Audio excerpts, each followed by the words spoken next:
Okay, buo ulit tayo ng battery ng DC fan, 6 volts, 6.5 Ah. Ito yung gamit nating na BMS ay 10 ampere mga master 2S. At gamit natin battery ay 32700.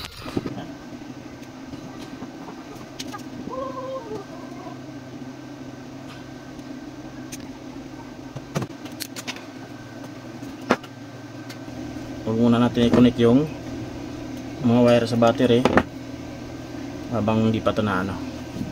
Okay, ito gagamit tayo ng wire connector. Ayan, lagyan na natin kagad dito para safe. Okay, ito yung kanya kabila. Dito i-connect yung wire galing sa DC fan. So saka na natin ito hinang.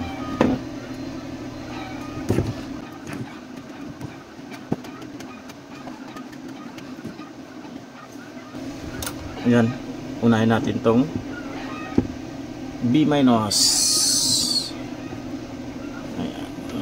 Ingat lang mga master, baka magdikit yung positive at negative.